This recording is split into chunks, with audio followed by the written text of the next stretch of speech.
What's up, y'all? Focus Daily TV back again. As usual, hit that like button, subscribe, support the channel, hashtag Focus Daily TV. Today we will continue to examine the individuals involved with changing the money system, bringing in this fiat system of debt slavery and registration and reclassification. Today we'll be speaking about Charles D. Norton. I was looking up information on this guy. It's kind of hard to find information that's directed directly on him. These members did this thing in secrecy, so it's not well known what actually occurred. Although the players involved is well known, placing them all in the same situation at the same time is kind of burdensome, hard. So today we'll be going into a video about what occurred on that island. But keep in mind, the purpose of this series, the Jekyll Island series, is to point out the individuals involved. So as usual, we're gonna watch a little video about it. Everybody buckle up their seatbelts. Let's get ready to ride out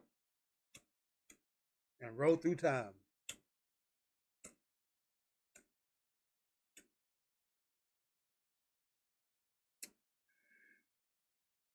All right, let's go.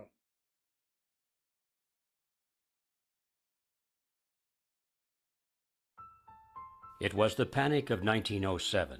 Wall Street was crowded from the Washington statue to Trinity Church. 3,000 people had crammed the streets, desperately trying to get their money out of the failing banks. Police were unable to hold back the angry mob. When the banks closed their doors, windows were smashed. Headlines read, "Another bank." So what's important to keep in mind at this moment is this panic that they're speaking of was intentionally caused.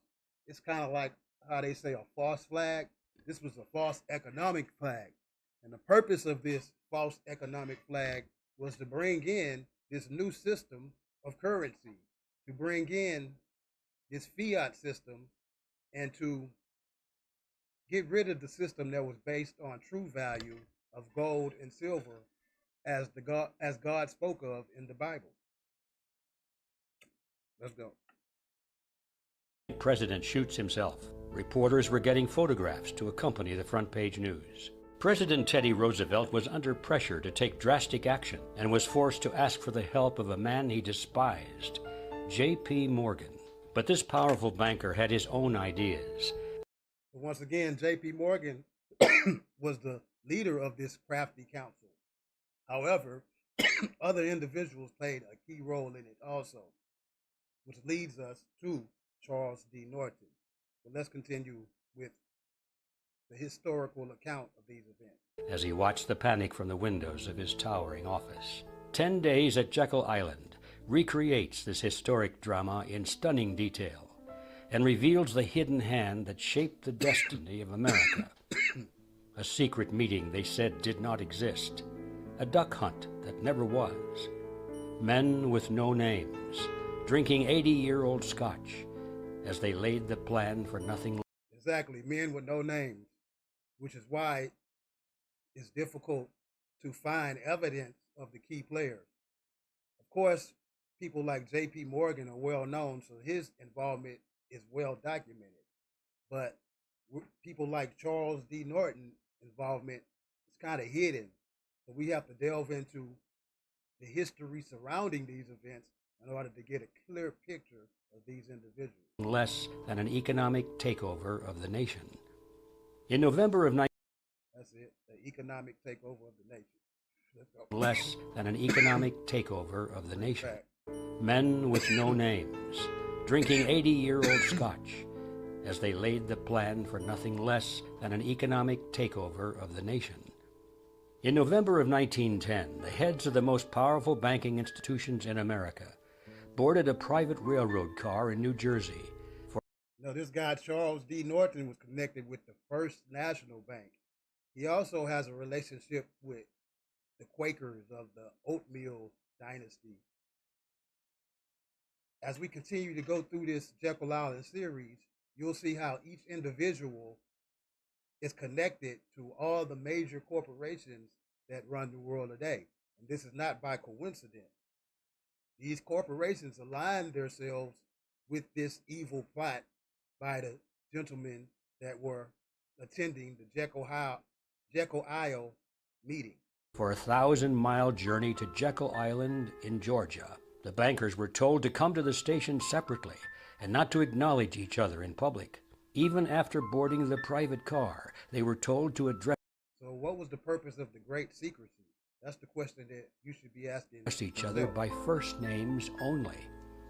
It was important that no one, not even the servants on board the train, be allowed to know their last names. The destination was Jekyll Island, a private retreat from multimillionaires, away from reporters and prying eyes.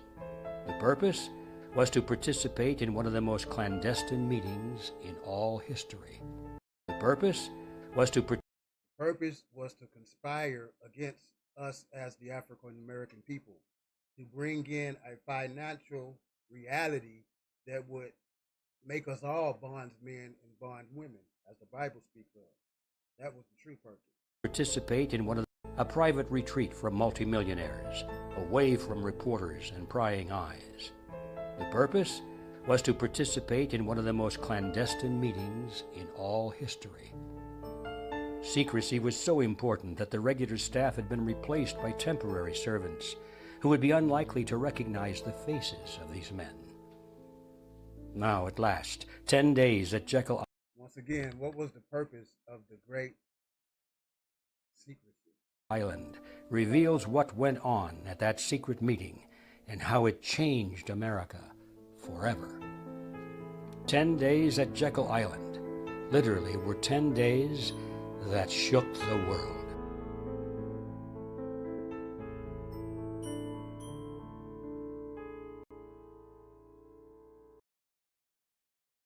Okay, that's it for today. Once again, Focus Daily TV, where we bring you the truth and the reality and the breakdown of biblical prophecy.